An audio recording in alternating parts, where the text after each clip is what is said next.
Hi, I'm Daniel Zacks from Kiryat Shmona, Israel.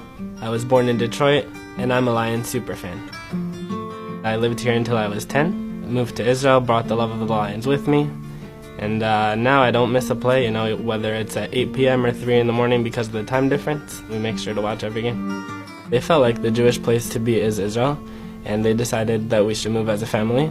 I took it very hard at the beginning. I was 9 years old, and I loved my life. It was very comfortable, everything was great. And then to move 12 hours on an airplane across the world where you don't know anyone, you don't know the language, you don't know the culture, was really difficult. But one thing that my dad told me that I always remember is, would you rather be one of the players in the game, or would you rather watch from the outside? He said, living in Israel is like being one of the players in the game. So the football analogy, throughout my childhood has always really kind of carried me. Kiryat Shmona is a city on the northern border of Israel, next to Syria, Lebanon. It's a quiet town, but very nice. There's a couple malls. My wife goes to college there. We have a great community of friends. She's from London and I'm from Detroit. We grew up together. We ended up on the same street in Modi'in where we both grew up. We went out for a few years and got engaged and married about 2 years ago. And now have a 3-month-old named Eitan. He's a huge Lions fan. I have woken him up while he was sleeping to watch a little bit to kind of get the experience. We went to my parents' house and we were watching. I was watching with my dad and she was holding our baby Eitan and Eitan had fallen asleep. So I asked for Eitan. I needed to wake him up to show him what the Lions are. It was one of the first games of the year. And we had a little argument, but I won in the end, so I got to take him. I woke him up. I started explaining who the players are, what they were doing, what first down is. So hopefully it'll be a good education for him. I think the fact that my dad raised me and taught me about football, and we really connect over football also, I think just bringing that to the next generation is something that I'm really excited for. When my parents told me we were moving to Israel, I was a little bit nervous about it because you're going to a new place with a new culture, a new language and all of that. And I loved Detroit, I loved my friends, I loved watching the Lions. And it was a little bit difficult. And once I kind of brought Detroit with me, I was kind of calmer. So I was wearing the Detroit t-shirts and I was still part of it.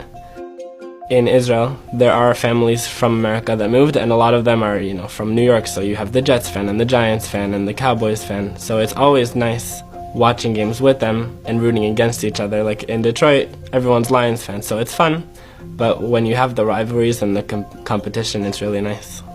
For my graduation present from high school, my dad flew to London with me, which is closer than Detroit. We walked around Trafalgar Square and we saw a radio show that we were lucky enough to get into. And we got to meet Ndamukong Suh and Calvin Johnson, Coach Caldwell. On Sunday morning, we went to the game early and met Baba Baker there. Sat with him in a hotel for a good few minutes, probably about a half hour. It was really nice. He gave us his contact information, and we really have stayed in touch until then. We went to the game. We saw the crazy comeback, the Prater field goal. I was 18, and I don't remember an emotional up and down like that. You fly all the way to London, you watch the whole game, you get there, and Prater misses, and then you get a second chance, you get real life. You're not breathing. When I flew with my wife last year for our honeymoon, we went to the Lions Packers in week 5, and he put us in contact with some people from the team. And the end of the story basically was Rod Wood called me, the president of the Lions. It was 10 o'clock at night Israel time, but I was waiting for his call. And he told me that he's very happy that we're Lions fans, and that he wanted to personally invite us to come on the sidelines and be in the tunnel with the team. And then we started talking a little football. It was really nice.